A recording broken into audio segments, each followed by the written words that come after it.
They say knowledge is power, and that's exactly why we're trying to shut it down. My name is Secretary Boyet of the Department of Information Control. That's the unofficial name, of course. On paper, we're the Department of Digital Harmony, which sounds friendly enough to fool the public, right? Our job is simple.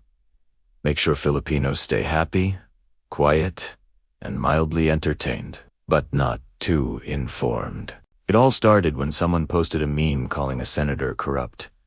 Simple, but effective. The meme got 1 million shares in just one day. That senator called me absolutely furious, yelling, "Boyet, do something." The people are laughing at me online, and so, in the name of national stability, or let's be honest, his ego, I decided, maybe it's time to control the chaos. We formed a special task force. We called it Project.com. It sounds so peaceful, doesn't it? But really, it's just a fancy name for censorship. Every morning, I scroll through Facebook and TikTok, not to enjoy the latest trends, but to hunt for dangerous videos. You know the ones I mean, the tricycle driver explaining inflation better than our economists, or a teenager exposing exactly where disaster funds actually go. Terrifying stuff. We started small, just flagging what we called fake news. But soon, anything that made the administration look bad became fake news. Someone posted, "Why is this road project still unfinished?" Deleted. Another asked, "Why are politicians so rich?" We removed that for hate speech. It was beautiful. We were cleaning up the internet like it was a dirty kitchen right before important guests arrive. But then came the backlash. Influencers started ranting about freedom of speech. Activists were calling us digital dictators. It was getting loud. My assistant showed me a trending TikTok of a student explaining how banning apps is like gagging the entire nation. It had 2 million views. I looked at her and said, "Ban it." She replied, "Sir, it's on TikTok." And I said, "Then ban TikTok." And that's how the big idea was born. We drafted a proposal for the protection of national security and public morality. We shall temporarily restrict access to foreign social media platforms. In simpler terms, no Facebook, no Chikitoki, no problem. At the presentation meeting, I delivered it with pride. The president just nodded and said, "Excellent, Secretary. The people will understand." Everyone in the room clapped. In that moment, I felt like a hero, defending the country from the most dangerous weapon of all, critical thinking. Then I went home and, out of habit, opened Facebook.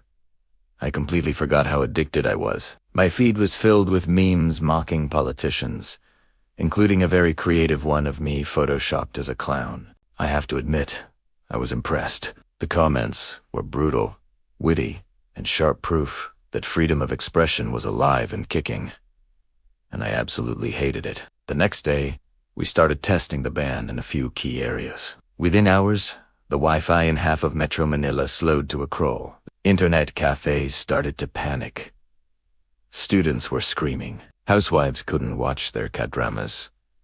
One barangay captain even called me directly, shouting, "Sir, the people are gathering outside. They want Facebook back." It was complete chaos. But secretly, I loved it. Chaos meant we were in control. If they depend on us to bring the apps back, they'll learn to behave. We went on TV to explain ourselves. I stood behind the podium, wearing my best patriotic smile, and said, "This is for your protection." It's a classic. Filipinos love that line. You can take anything from them, their rights, their taxes, their electricity, as long as you tell them it's for their own protection. For a few days, people protested online using VPNs. We tracked them, of course. Some accounts just mysteriously disappeared overnight. One influencer tried to live stream a rant about the banner connection, conveniently dropped mid. Funny how that happens. But humans are resilient. After a week, many just moved on. Some even started saying things like, maybe it's better without Facebook. Less stress. We had one, not because they agreed with us, but simply because they got tired. In this country, Silence is the cheapest form of peace. I celebrated with a glass of whiskey, scrolling through our new government-approved social media app. It looks like Facebook, but it's slower, safer, and filled with our propaganda. Every single post begins with "Thank you, Gil government." Beautiful. Still, I couldn't shake off one nagging thought. Late that night, I snuck into my office and connected to a hidden, unrestricted Wi-Fi network.